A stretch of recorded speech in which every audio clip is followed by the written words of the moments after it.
Another day, another big splash in the trade market. The Bears hope they just got a pick that's going to help them replace one of the top receivers in the game. We'll break down how the DJ Moore trade got done and what it means for the Bills moving forward. Free agency is now just 4 days away, and it's not just the big names getting paid. We'll discuss some of the other guys set to get eye-popping deals and names you need to know before the frenzy begins.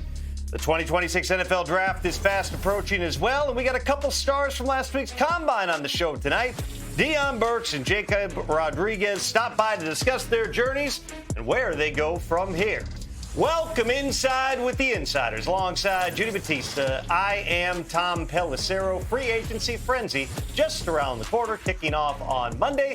But guess what? The trade frenzy has already begun. It continued today with a big-time trade. The Bills and Bears agreeing to a deal that sends veteran wide receiver DJ Moore to Buffalo along with a fifth-round pick in exchange for a second-round pick in this year's draft that goes to Chicago. Now, for the Bears, DJ Moore had career low with 50 catches last season. His role had kind of evolved there. He was just not going to be the number one option for the Bears. So as much as they loved him, they decided to give him the opportunity he wanted to go be a wide receiver one someplace else. Judy, that ends up being in Buffalo, which, as we all know, has been looking for that top wideout.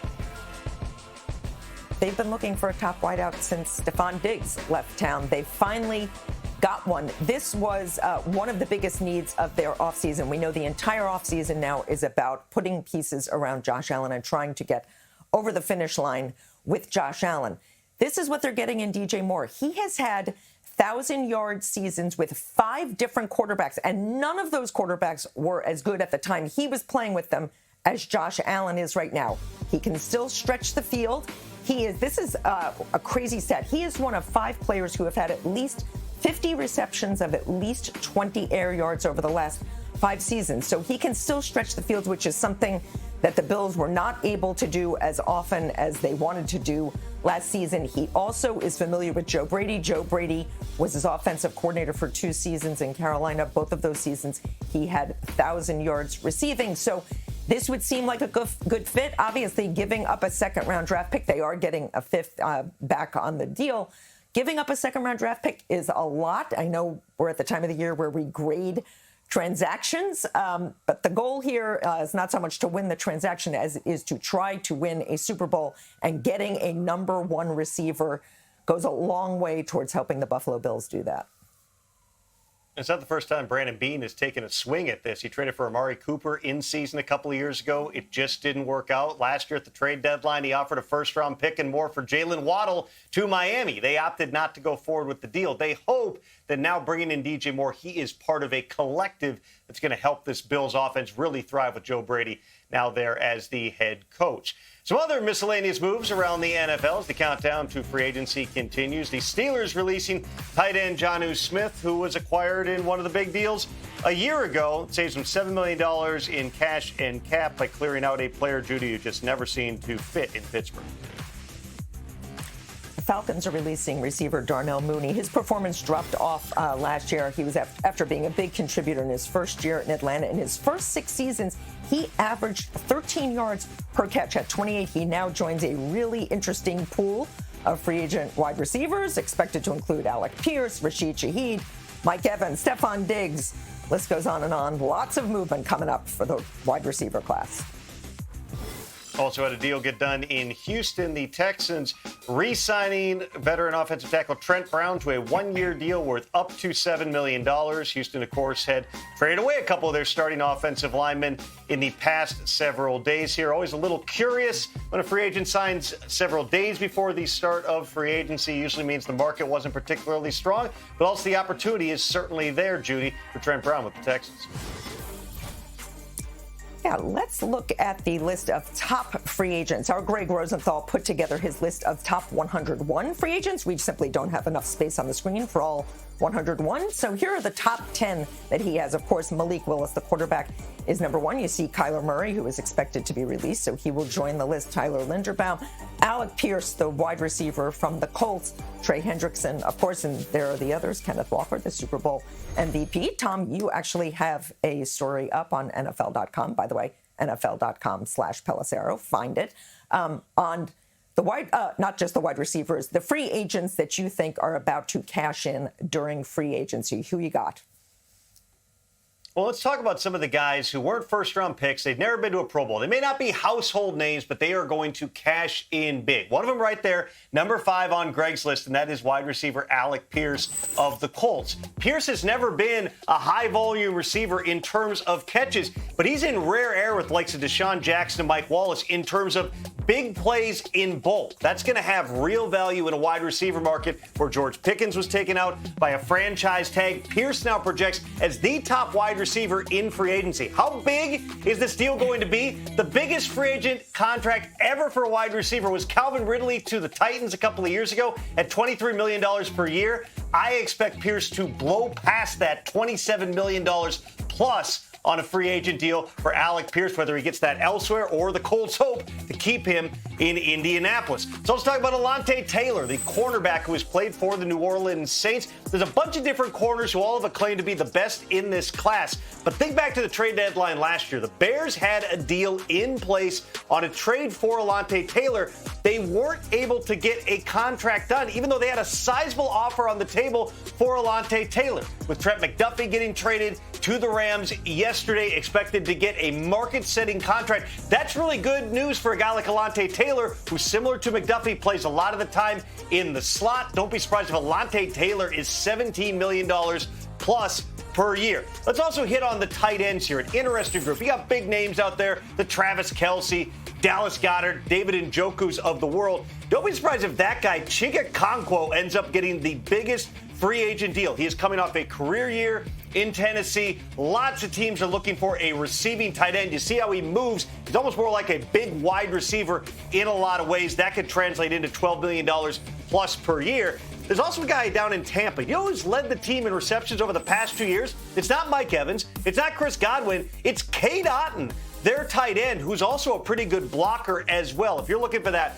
wide tight end who can play in line, he can get out and catch the football, which you're seeing right here, Otton might be the best guy. We'll see if the Bucs potentially could get something done to keep him off the market. If not, he too could also end up being a $12 million plus per year player. There's also one player in Baltimore, Charlie Kolar. Name you're probably not going to be super familiar with. He had a grand total of 10 catches last season. You're about to see one of them right here. He's not covered on the plate, but he is also an elite blocker. Blocking tight ends in the modern game where you're seeing more teams use the big personnel, they've got a lot of value. We saw Josh Oliver go out a couple of years ago, get a big deal from the Vikings. Don't be surprised if Charlie Kolar ends up becoming the highest paid pure blocking tight end in the NFL. That deal might even have a chance to get to $10 million per year. Free agency frenzy, Monday, all the money will be flying. Judy will be here. I'll be here. Ian and Mike will be here. Cast of thousands. We can't wait to do it all with you. But guess what? We got more of this show coming up first. Tons more to get to, again, during the 4 days left until free agency, including a look ahead with our Steve Whites at the running back market. We know Breece Hall is not available, franchise tagged by the Jets. What does that mean for Kenneth Walker, Travis Etienne, and more? Whites has answers. But first, we'll talk to a guy who... A lot of talent, a lot of big names among the free agent running backs, even after Breece Hall did not get out there, thanks to the franchise tag. Welcome back to the Insiders. Tom Pelissero now joined by Steve White. Let's talk about some of these backs, Steve. Starting out with the young guys, maybe a certain Super Bowl MVP. Yeah, that's Kenneth Walker of the Seattle Seahawks. He's probably the pearl of this running back group, and it's interesting that Seattle is letting him flirt with free agency, especially with the guy he split carries with, Zach Charbonnet, coming off of the ACL. But this is a player, more than 1,300 total yards, 1,000 yards rushing, plus got better as the season went along. And one reason why he can be really attractive is he has never had more than 263 touches in a season. So in 4 years, there is not a ton of tread, or not a lot of wear and tear, I should say, on Kenneth Walker. So explosive player. We'll see where he ends up, but I would think he'd be very appealing. Now let's go to Jacksonville. Travis Etienne. We know the dual threat that he is. He's got 3 1,000-plus yard rushing seasons, including last year. We know he's a dynamic receiver, but the explosive player. More and more teams are looking for speed, and Etienne is the guy who can open up your offense. Now, he's somebody who has touched the ball a lot, more than 300 touches last season for the second time in his 4-yard career. So he's asked to do a lot, but he's someone who could add some spice to that jambalaya. And the opposite now of Etienne is Tyler Algier. Now we're talking about just a fierce, punishing inside runner whose role over the last 2 seasons in Atlanta had diminished with the emergence of Bijan Robinson. This is somebody who could be the perfect complementary back and not just a short yardage back. Now, we know he's got the nose for the end zone, 8 rushing touchdowns, Tom, last year. But he's someone, as we saw his rookie year, more than 1,000 yards rushing. And the more he touches the ball, the better player he can be. So these are 3 running backs, all 26 years young or younger, who could help out in offense. All right, how about some of those older running backs, Steve? Size up the market for the guys who are available or might become available. Yeah, a little bit older, but Aaron Jones, of course, we know what he did for the Minnesota Vikings and the Green Bay Packers, coming off of somewhat of a down year, but a dual threat type of receiver, an explosive runner in the run game, probably more of a receiver at this point of his career. He had a career low 4.2 yards per carry last year, but that's maybe more of a reflection of the Vikings' overall offense. Someone in a complementary role, a change of pace role, he could still get it done. His market may not be super lucrative, but there is a place in the NFL for Aaron Jones. Now let's go to a player who's coming off of a great season. That is Kenneth Gainwell, a combined 1,023 yards, 73 catches for Pittsburgh last year after being kind of a bit player for years in Philadelphia, really emerged as Pittsburgh's most dangerous offensive threat. I would think Gainwell is going to be someone who's going to be highly sought after because of the versatility he provides, a much tougher runner than the physical size allows you to see. So again, Gainwell, someone who could be a player that's pretty hot off the market who can come off quickly, as could, Tom, Rico Dowdle. We saw last year, early in the season for the Panthers, when he was asked to do a lot, he did a lot. Got off to that blazing start, but the nagging injury slowed him down. Towards the end of the season, Chuba Hubbard came in, took more of the carries away from him. But again, a nice change of pace back with the explosive ability, with more and more teams having those wanting more speed and a receiver type of back. Rico Dowdle is someone who's shown he's more than up to the task. So a little bit older than that first group of running backs we talked about, but someone like Dowdle, still a young player. Steve, great stuff. We will see you on Free Agency Frenzy. We'll see Judy Batista there, too. Free Agency Frenzy is here. NFL Network is your home for all the signings starting Monday through Wednesday, 10 a.m. to 6 p.m. Eastern. Every deal, every trade, every surprise, wall-to-wall coverage on all 32 teams. Don't miss a move. It all kicks off Monday, March 9th. You know who's going to be a part of Free Agency Frenzy? Mark Ross. But first, he is part of the Insiders. Mark, we are going to talk about perfect fits for some of these big-time free agents. Let's start with a running back we were just talking about, Kenneth Walker. Kenneth Walker and Judy, I think, will be in high demand, but I think the perfect fit for him will be in Washington, and that's with Jaden Daniels. Of course, we know played at an MVP level his rookie year with the injuries last season. So you bring in a guy like Kenneth Walker, takes some of that pressure off of Jaden Daniels coming in there. You know, got some run backs like Bill, Ja'Cory Krosky Merritt there and Chris Rodriguez, but really need that guy that can just, hey, when all else fails, let's hand it off to him to complement Terry McLaurin, see if Deebo Samuels is back there as well. New offensive coordinator too, Judy, so they'll breathe a little bit easier knowing he has somebody like Kenneth Walker there in the backfield. All right, we have been following the travails of Trey Hendrickson for a few years now. He is finally going to be a free agent. What is the best fit for him?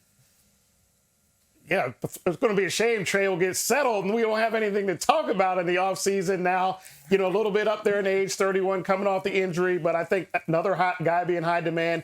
Let's get him to Baltimore, the division rival there in Baltimore with the disappointing pass rush last season and new head coach Jesse Minter, who came from the Chargers and found that fountain of youth there with Khalil Mack with the production there. So let's see, run it back there again with Trey Hendrickson, who also can provide impact, but also, teach that young Mike Green, the second-year pass rusher there out of Marshall, to help him out, help him develop, to provide a little dual punch there. They found the Ravens also, talking about older guys, they found a little bit of success with Kyle Van Noy. So, the Ravens have been down this road signing high-profile, big-time free agents later on in their careers. So let's see if Trey Henderson can provide that impact. All right, quarterback Malik Willis, that is Greg Rosenthal's #1 free agent. What's the best fit for him? Well, Malik Willis, of course, completely resurrected his career in Green Bay after the disappointment in Tennessee. So let's get him to Miami. And Judy, a lot of times it's not about the free agent and how good they are, but it's coaches like to feel comfortable. And with the new brain trust down there, Jeff Hafley, the head coach, and the new GM, John Eric Sullivan, coming from Green Bay, that gives them a little bit of comfort level knowing they've been around Malik Willis and knows what he will provide on and off the field as a leader, as a worker, and then hopefully get another jump getting down there in Miami, much like he had going from Tennessee to Green Bay, another jump in the production and playmaking and the consistency. So because of the brain trust being familiar and the playmaking, let's get Malik to Miami, Judy. All right, Rashid Shaheed was a real difference maker for the Seahawks during their push to the Super Bowl. He's going to be a free agent too. Where should he land? Well, much like I talked about Malik, Miami familiar. Well, let's get Shaheed to Las Vegas with new head coach Clint Kubiak, who saw firsthand the explosive impact that he had as a receiver and as a return specialist. And for Shaheed, he really steps in and would be the #1 receiving threat outside of course, Brock Bowers, the tight end, to pair with also Ashton Genty and the new #1 pick there, Fernando Mendoza, if he is the guy there. So here it is. You provide an instant impact player to go with an offense with some established pieces and your rookie quarterback. And the head coach knows exactly how to scheme up Rashid Shaheed because he's done it. So there's really no thinking in it like he can come here and do this in my offense, Judy. All right, we expect Kyler Murray to be released. He is a quarterback, of course, and we know there are a lot of teams looking for quarterbacks. What is the best fit for Kyler? Well, a bunch of fits. And let's talk about the one team that's always looking for the quarterback, the beloved New York Jets there. So I think, with Justin Fields, kind of not disappointing last season, Kyler could step in there. The Pittsburgh Steelers, I think, should be an option after, of course, Aaron Rodgers played admirably, but you really can't think going into next season Aaron Rodgers could be your guy. I think the perfect fit for him, Judy, is Atlanta, who's had their own trials and tribulations at quarterback, paying Kirk Cousins and then drafting Michael Penix, who's injured once again, 5 seasons that he's had season-ending injuries, so you really can't go into next season and say that you can count on Michael Penix. And I think Kyler Murray, he's still only 28 years old, get down there in Georgia, kind of reminisce the ghost of Michael Vick with that playmaking there. Bijan Robinson is there. He doesn't have to be the #1 focal point. Drake London, Kyle Pitts. That could be scary down there in Atlanta, Judy. I like the sound of that. That is certainly going to be one of the most interesting ones to watch. Mark Ross, thank you. We know we're going to be talking to you a lot more during free agency. Big time trade in the NFL got together on Wednesday. Trent McDuffie, standout cornerback for the Kansas City Chiefs, now headed to the LA Rams in exchange for 4 picks, including the Chiefs' first rounder in this year's draft. Puka Nacua, among others, fired up for this deal. Puka was tweeting about Trent McDuffie some years ago. Another Washington connection now. Huskies getting together out there in L.A. where, what do you know, our Omar Ruiz and Steve Weitz are standing by to break this down from the scene of it. Gentlemen? Hey, Tom, you talk about the University of Washington now on the Rams staff. Once again, Jimmy Lake, the former coach there of Trent McDuffie, and talking to people in the building. Jimmy Lake telling people that he loves Trent McDuffie. So this is something that when you talk about a Rams defense, we've been talking for so many years now, Steve, about this young nucleus that's come along. 3 years ago, it was a wild card loss. Then 2 years ago, it was a divisional round loss. And last year, the NFC Championship game loss. And now they're bringing in a 2-time Super Bowl champion to help further this Rams defense in a way that was described to me. They could become men together. And obviously with Trent Duffy, the way he plays, he was described to me as a perfect Ram, somebody who plays tough, somebody who loves to tackle, somebody who loves to play hard. And he's going to love the guys that he's playing with. All that talent up front, all coming back, the way they're going to bond together. They're expecting to become dominant consistently is what they're looking for in 2026, Steve, because they've been dominant at times, but sometimes, admittedly, they've become, they had a little holes in them, so they're looking to get that consistency. And when you talk about a scheme fit for Trent McDuffie, seems like he hits there too as well. Well, he's a scheme fit, but he's also going to be a dictator to help the scheme. So let's think about the Seattle Seahawks and what they had in their secondary and safety Nick Eamon-Wari and cornerback Devin Witherspoon. 2 queens on the chessboard. This is what McDuffie does for the LA Rams. Spoke to somebody over there today, and now the schematics at what they're able to do. They can go nickel with 3 corners with McDuffie inside or outside. Lake, they can go 3 safeties, big nickel, or Lake can play back, and he can have McDuffie at one of the outside spots or inside spots. So the fact now that they've got these 2 versatile pieces in the secondary, Omar, this is where they can do a lot of games up front with that young defensive line. So they are super excited, not just because of what McDuffie brings, but because of him and the combination with Quentin Lake. Now, again, look at the Seattle Seahawks secondary with Witherspoon and Eamon-Wari. They've got something similar now in L.A. When you look at the Rams roster going into the offseason, they had 4 corners that were unrestricted free agents. So bringing in McDuffie solves one of those equations. They still have Emmanuel Forbes on the roster, a former first-round pick, and they have the number 13 pick. Yes, they traded the number 29 overall pick to the Chiefs, but they still have the Falcons pick that they acquired last year, number 13 overall. All that in mind, Steve, where are they looking for free agency next week? Well, they're still cornerback hunting. Now, whether that comes in free agency, in the draft, or, Steve, we can make another trade, they still want to get another corner that's a very solid player in the scheme. Again, so they could move McDuffie inside or outside. You've got another corner who can hold stuff down on that boundary or in the open field. That's where McDuffie, again, I talked to him about him being a queen on the chessboard. That's where he could be more of a queen with another corner on that outside. Yeah, so a lot of optimism for the Rams heading into free agency next week. And obviously the draft still maintaining one of those first-round picks. We mentioned Jimmy Lake a little earlier in this segment. He was part of the 3rd annual Ernell Durden Coaches Symposium that the Rams hosted. We know Rams famously don't send their coaches to the combine anymore, but they are giving back to the community. Jimmy Lake, running backs coach Ron Gould, inside linebackers coach Greg Williams, speaking to local high school coaches. There were college coaches there as well, mental health advocates, all to help the local coaches in the LA community get better and continue to develop kids in the community. So good on them for continuing to better the Los Angeles area around them. That in mind, let's send it back to Tom Pelissero now. Omar, Steve, thank you both very much. We also have some sad news to pass along tonight out of Green Bay, where former Packers president and CEO Bob Harlan passed away today following a brief illness at the age of 89. Packers president and CEO Ed Policy said Bob was a visionary leader whose impact on the franchise was transformational. Commissioner Roger Goodell also released a statement saying the entire NFL family mourns the loss of longtime Green Bay Packers CEO Bob Harlan. I knew Bob personally in my days as a young reporter at the Green Bay Press-Gazette, an absolute gem of a man who was kind to me every time that I saw him in the years to come. He will absolutely be missed. Bob Harlan, who joined the Packers in 1971, served as his principal executive until his retirement in January 2008, dead today at the age of 89. We'll be back.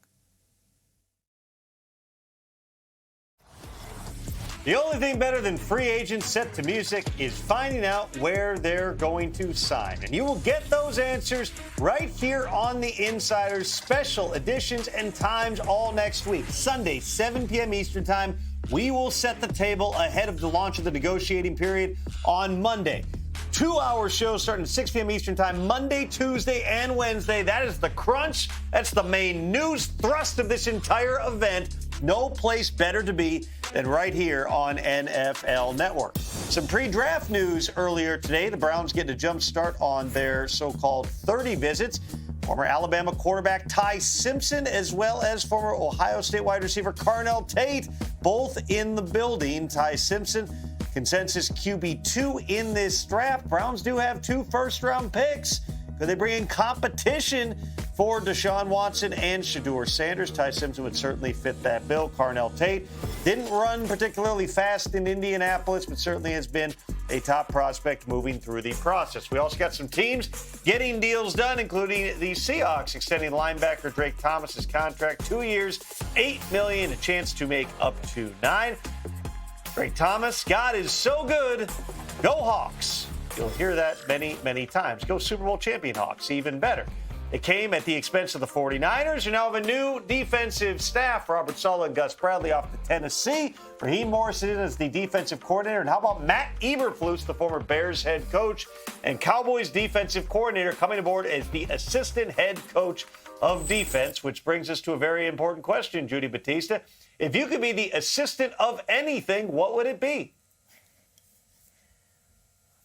Man, does it have to be football? I don't need it to be football. Assistant, I'd run everything. Assistant of everything. That seems like a big job. Right now, I just think you need a lozenge, really, would probably help. We got a big show tomorrow. Edgar Cooper's on the show. See you then.